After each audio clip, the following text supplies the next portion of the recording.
What's your reaction to this? Well, I think everyone was wondering whether this was a 3-month job tryout, and now we know. It was. The early buzz was that it wasn't going to be Jack. It couldn't be Jack. He was taking Square public. How could he possibly do that and turn Twitter around? Something must have happened in 3 months to change not only the board's mind, but I think more importantly, the people who are now reporting to Jack. You know, it's interesting. He talked about his strong teams. Adam Bain, of course, is being promoted to COO. Victor, why are you so optimistic here? Why doesn't it bother you that he's running two companies? Well, first off, I just want to make it clear, I upgraded the stock prior to the announcement, so early in the morning. Listen, I am somewhat apprehensive about him being the CEO of two companies. Both companies operate in industries that are highly innovative, rife with intense competition. And so I think both companies will need dedicated CEOs at some point. But I think stepping away from Square right now will be disruptive to the IPO. So I think it's fine for him to stay on over 6-9 months. But at some point, I think he'll need to step away from Square. There are several, capable, I think, payment CEOs across the country that could step in and run Square while he focuses his efforts on Twitter. But, if we look out for a year from now when Twitter stock is at 50, 60, I think all of this would be a moot point. Now, it's interesting. You would think that this announcement would bring some clarity to the situation, but of course now there are more questions. Well, how long is he going to remain CEO of Square? John, I mean, what do you think? Well, at least they're in the same town. Actually, they're across the street from each other. They're so very close helps. to each other, and they're at different stages.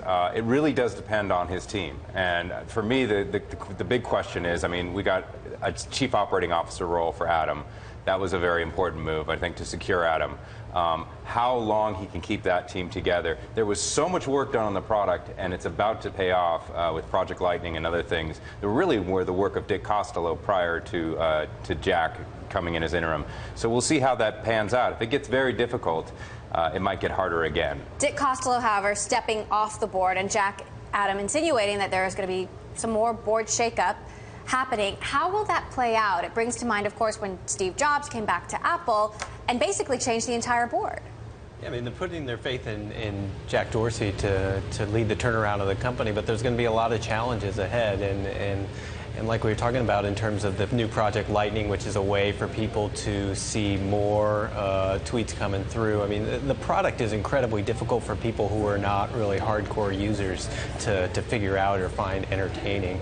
And so expanding the audience and getting more people introduced to it and becoming more of the daily users is going to be a big piece of this. Because right now, the company, although it's very influential and a lot of people in media and journalists certainly use it, I think with more mainstream audience, it hasn't really taken off, and the company is still losing gobs of money every quarter. You also have mainstream users like Lena Dunham, for example, recently saying that she was thinking about getting off Twitter full time because she couldn't handle the hate. This is something that Dick Costolo admitted they needed to do more work on. But Victor, as someone who just upgraded the stock, does that concern you? You have some of the most high-profile users on Twitter saying they can't handle it anymore. Well, to be clear, Twitter has signed up, I think, in excess of 1 billion users. The problem is to get those users to come back. So they do have a retention problem. And so 1 or 2 or probably 10, 20, high-profile users jumping off. I don't think that's really an issue for the stock.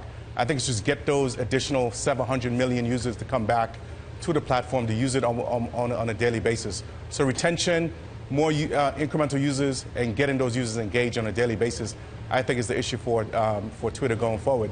It's a tall order, but I think Project Lightning, as you talked about, there's a marketing plan, an advertising campaign that's soon to launch.